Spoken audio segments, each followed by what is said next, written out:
So what we're doing today is we're healing in about 300 tree and shrub seedlings. So as you can see, there's no leaves on them yet, and there's no soil on them either. So these trees were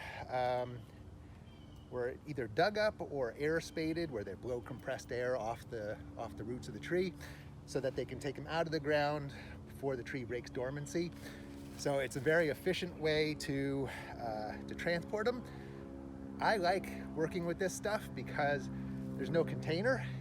When you buy container trees, often the roots are coiled and girdled. When you buy ball and burlap, you lose more than half of the roots of the tree, so it's a real struggle for them. This, you're gonna get the most natural root development, so I love working with these guys. The problem is they have a high mortality rate. It can be 50% in a drought year. There are some tricks that Haven's gonna do when she's planting with the students, and that is to use biochar and molasses as soil amendments. The biochar improves the soil structure and helps retain nutrients and is a good home for microbes. The molasses adds sugar to the soil that maybe the tree is using, so it doesn't have to make as many leaves and concentrates developments in the roots. But it also attracts all the beneficial microorganisms that are attracted to the sugar, so that they'll partner with the tree faster.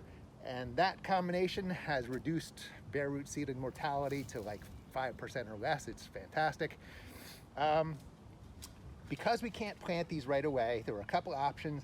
You can store them in the paper bag for a week or so. You got to worry about mold. So what we're going to do is a little better. We're going to do something called healing in, where we're just putting them temporarily in the ground. We're not giving them a permanent home and making the hole perfect for them. Basically, it's quick and dirty, and we can concentrate a lot of stems in a very small area. So basically, we dig a trench about 6 inches wide. We lay the roots in the trench. What you can see when you look at any tree in a forest, you can see the root flare, so where it kind of bulges out at the base. That's what every tree should look like when it's planted. If you go to a neighbor's yard and you see the mulch going up the stem, that's the opposite of what should happen. You want to see that flare. So when you stick this in the ground, you want to make sure that the roots are going to be covered with soil once we backfill the trench, and that you can see the flare there as well. And that's pretty much it. In about 2-3 weeks or more, whenever the students do it. 4 weeks maybe? The great thing about healing it in is you don't even need to take a shovel to extract stuff. Just with your bare hand, you can kind of scrape the soil away and then pull this out in one piece. So it's efficient, it keeps them alive. You don't want to leave them in the ground healed in too long, because then all your trees will get a banana curve to them. So about a month is... With 3.5 weeks as it is. That's fine, yeah. I mean, if you kept them in for more than a year, then you'd get trees that look like that. So that's the plan, and the trench, I started one over there so I can show you the process. What we're gonna do is we're gonna do 2 parallel trenches. So my arm is a trench, my other arm is a trench. We're gonna lay them both so that the twigs are going in towards the center. Single roll of fencing over the top, stake it in. What we could do is actually kind of angle the bamboo so it makes almost like a lean-to structure, or like a little pitch tented kind of thing. Should work fine. And species, so yeah, to keep track, my suggestion really is to either do a short video explaining how to recognize each one. So for buttonbush, if we look closely, the twigs, the plant has opposite leaves. So if you look closely, you can see where the leaves would emerge, and they're opposite each other, very thin stalk.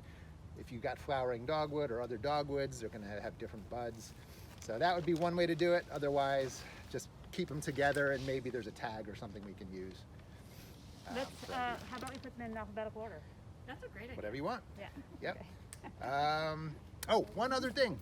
These are all gonna be tubed. So, what that means is it's gonna get a tube 6 foot, 5 foot? 4 4 or 5, I'm not even sure. All right.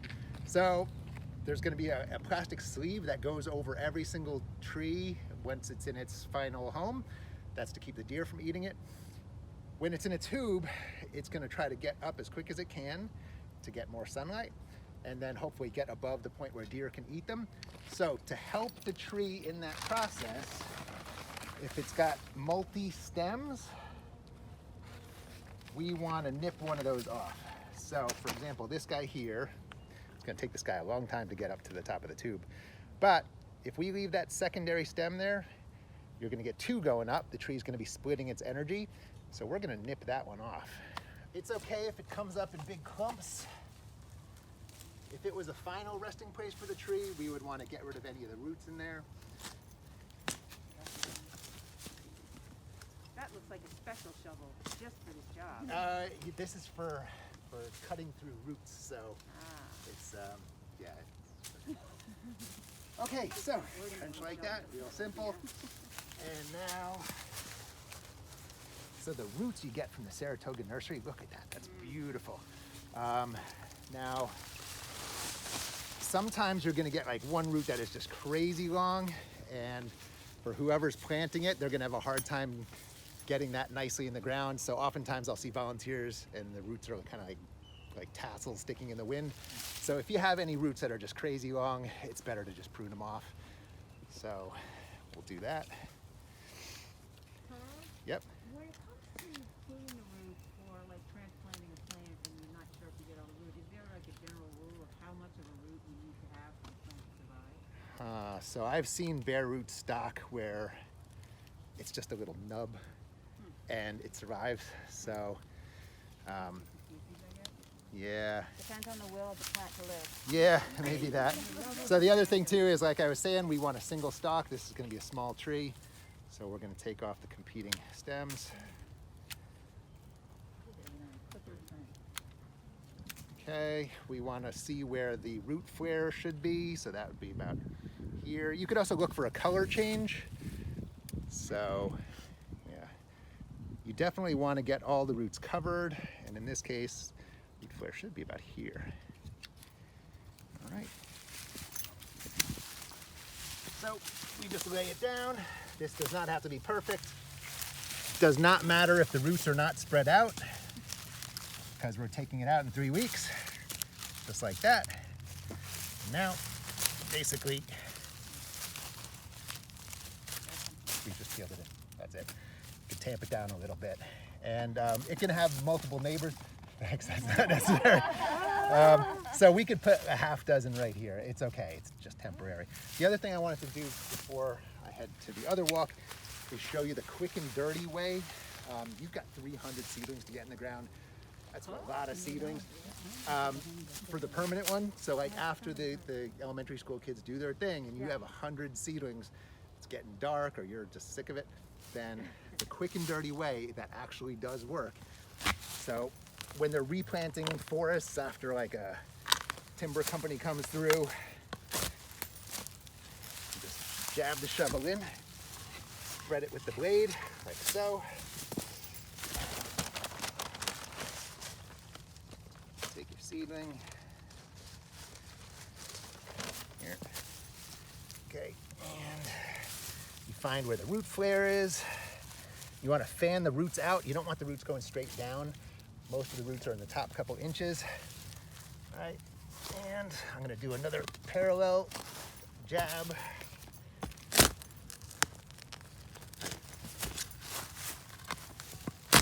Basically what I want to do is just kind of sandwich that little seedling, like so. The test is you give it a little tug. If it doesn't come free, it's planted. So you can knock them out real fast. They pay like $10 a tree, so they get good at doing that fast. So that's the quick and dirty way. So keep it in mind. For a much better planting, you do 2.5% of molasses, 2.5% of biochar, mix that with the native soil, make a nice big hole, fan the roots out, and then plant with the amended stuff. 300 tons. So we're gonna do that when we plant them, because we don't have those materials yet. Okay, I actually brought some, so if you need, I can loan some. Yeah, and you could show us how to do that. It would be great. See, now actually this is too good. I have to dig this guy out carefully. Biochar is, it's like the South American technique that was used by Amazonian tribes, and basically they would burn wood with low oxygen, and it is this stable, non-decomposable carbon that sequesters nutrients and just improves the soil. So it works, and it's been proven now. There are studies that show that it actually does benefit at least bare root seedlings. Jeez. Maybe he just wants to live there. See, but compare that to this. Yeah. So it's super easy to release the healed-in tree. All right. Okay. All right, that's it.